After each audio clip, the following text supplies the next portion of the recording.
When people think about the origins of economic thought, names like Adam Smith come to mind right away, maybe Karl Marx, and those who paid attention in school might mention Aristotle. But hidden inside the Middle Ages is a much quieter truth, one that Western history rarely tells. Before capitalism, before central banks even existed, nearly 1,000 years ago, a Muslim scholar issued a warning that still echoes through every financial crisis today. He said, "When money loses its moral compass, societies rot from within." In looking at what's happening in the world right now, you could argue he understood us better than we understand ourselves. Welcome to Golden Dust, where money, power, and history collide. And contrary to what you might expect, we're not here to lecture you. What we're trying to do, unlike dry academic lessons, is tell you a story while we talk with you. Yes, it might sound a little complicated at first. To understand al-Ghazali, you have to pause for a moment and imagine a world that feels both familiar and foreign. The year is around 1100 CE. Europe is fragmented, poor, still struggling to crawl out of the wreckage of the early Middle Ages. Meanwhile, the Islamic world is a wealthy, crowded civilization, stretching from Andalusia in Spain to Persia, with Baghdad, Damascus, and Cairo at its heart. Trade routes pulse with caravans carrying silk, spices, and silver, while scholars debate everything from philosophy to medicine.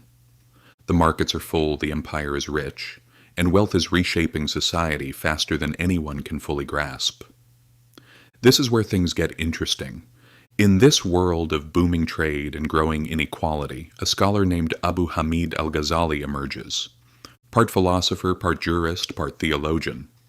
Born in Persia in 1058, he was sitting in one of the most prestigious teaching seats in the Islamic world before he even turned 30.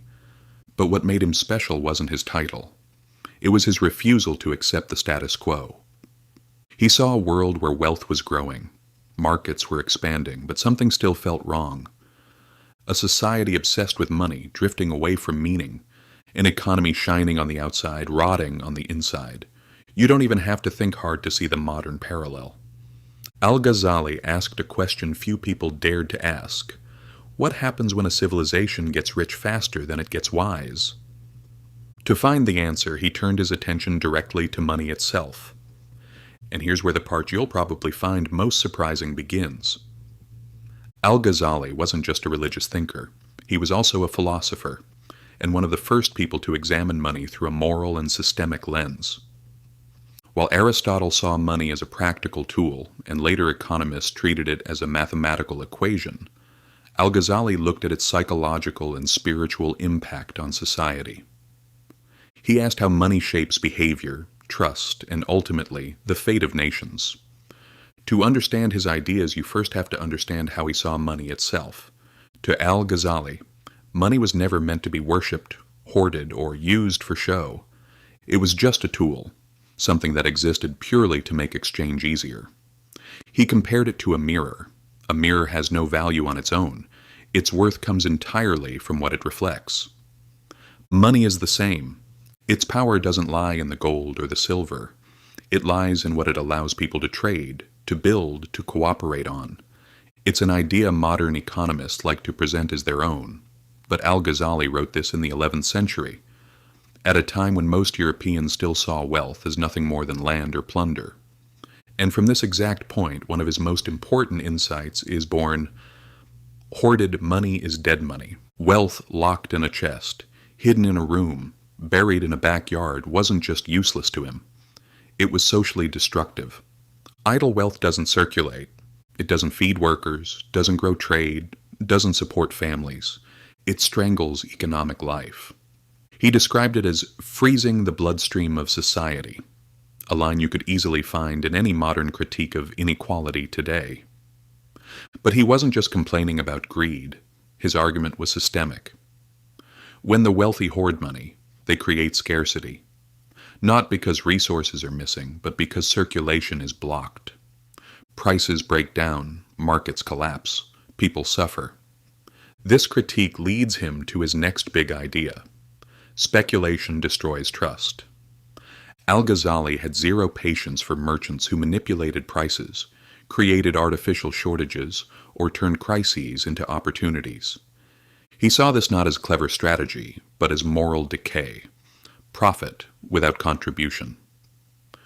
Whoever profits from the suffering of others, he wrote, profits from corruption.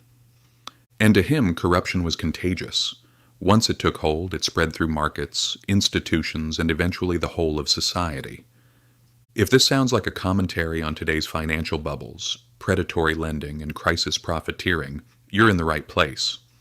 It was just written 900 years earlier. But let's be clear. Al-Ghazali wasn't against profit, and he certainly wasn't against trade. He wasn't calling for monasteries or vows of poverty. He believed strongly in trade, believed markets were natural and necessary, believed wealth could be meaningful, even noble. His real target was dishonest trade, cheating, lying, false weights, hiding defects, manipulating information. He believed markets only function when there's mutual trust. And the moment trust collapses, the economy collapses right behind it. In a way, he was one of the first thinkers to describe, without the jargon, what economists today call transaction costs, information asymmetry, and moral hazard. Another key idea of his was the value of labor.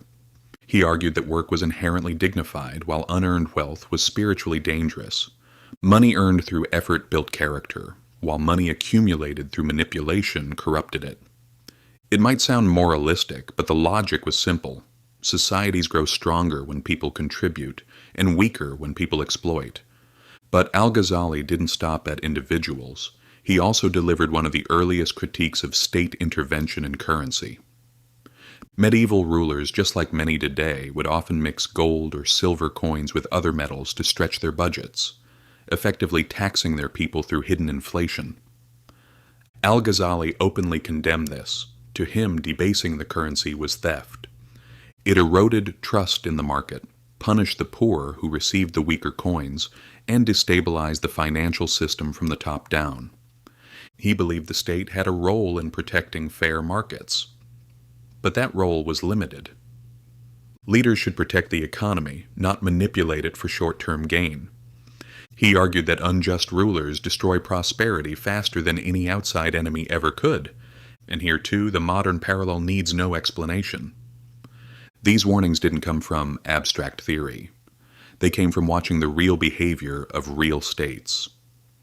In his lifetime, political fragmentation was growing, dynasties were fighting for legitimacy, and governors were pushing for more revenue. And as always, when rulers felt their grip on society slipping, the first place they tightened their hands was the economy. Some raised taxes to painful levels, some manipulated coinage, some seized merchant assets, and some borrowed recklessly and left the bill for future generations. None of this was new, and none of it, in al-Ghazali's eyes, solved the actual problem. He believed corruption at the top seeped downward like poison.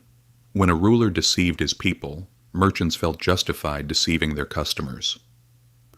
When institutions stopped acting with integrity, individuals stopped feeling responsible too. From the palace treasury to the neighborhood market, everything turned into a chain reaction of distrust.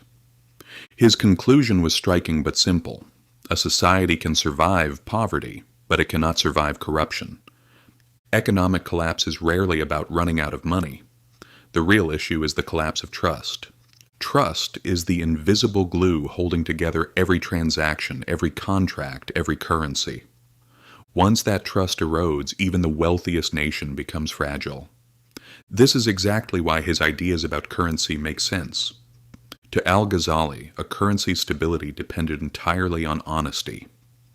Diluting the gold or silver inside a coin wasn't just bad policy, it was deception, it was betrayal. A ruler who tampered with currency wasn't being clever, he was a thief. Just a slow one. A tiny alteration in a coin's purity was, to him, the beginning of financial rot. He predicted that if states manipulated currency too often, people would eventually lose trust, abandon their local money, and turn to stronger foreign currencies instead. 1,000 years later, this played out exactly in Weimar Germany, Zimbabwe, Venezuela, Argentina, and every modern case where people flee their own currency because they no longer trust the promises behind it. Today's inflation debates and anxieties reflect exactly what this medieval scholar understood.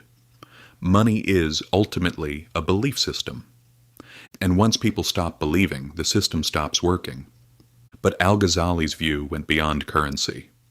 He saw something deeper about human nature. People hoard out of fear, speculate out of greed, and cheat the moment they think they can get away with it. They manipulate money because money is easy to manipulate, and they justify their own dishonesty because everyone else is doing it too. And once a society reaches the point where exploitation becomes normal, the collapse has already begun. This led him to one of his most powerful insights.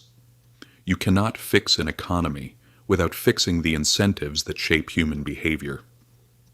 Laws matter, markets matter, but behind all of it are people making choices driven by emotion, ambition, fear, and desire. Unless a society aligns those incentives with honest behavior, the economy drifts toward corruption and self-destruction. This is why he placed so much weight on the moral dimension of wealth. To him, wealth without responsibility wasn't just spiritually dangerous. It was a threat to the common good. Wealth itself wasn't evil. It was simply incomplete without purpose. A society grows stronger when people give more than they take, when the drive to accumulate is balanced by the duty to uplift others.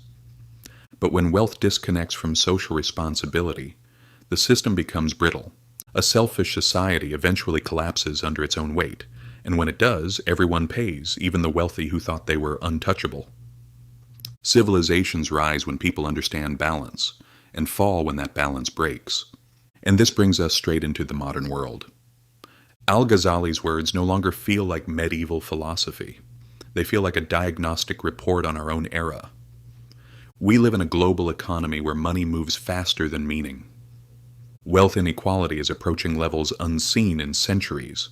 Markets reward speculation over contribution. Trust in institutions keeps eroding every year. Inflation quietly eats away at purchasing power, and financial bubbles rise and burst with predictable regularity. Wherever you look, you can see global echoes of the exact problems al-Ghazali described. His critique of hoarding mirrors today's debates around billionaires and offshore banking. His warnings about speculation echo housing crises, crypto volatility, and shadow banking. His condemnation of currency manipulation sits right at the center of today's monetary policy debates, and his belief that trust is the foundation of prosperity explains why nations, with stable institutions and honest courts, end up with stronger currencies and more resilient economies. What's truly striking is how little the world has actually changed.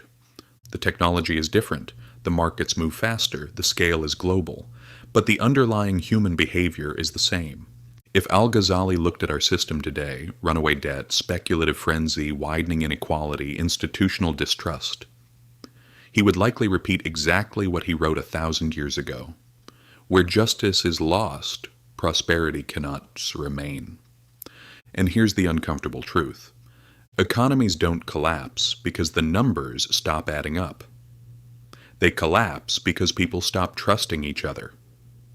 They collapse because incentives reward the wrong behavior, because institutions fail to uphold the fairness that makes markets work. Human emotion, human fear, human greed, human shortcuts. These are what push civilizations toward crisis, not abstract formulas. Al-Ghazali wasn't preaching religion. He was describing reality. He understood something economists often struggle to admit.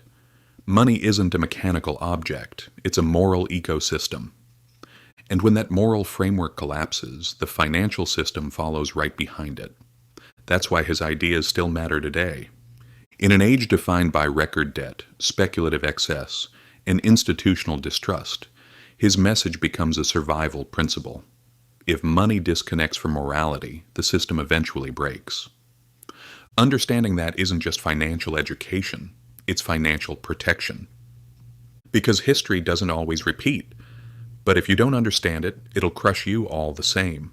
If this video gave you a new perspective, don't forget to subscribe. History is filled with answers, waiting to be discovered. I'll show you where to start looking.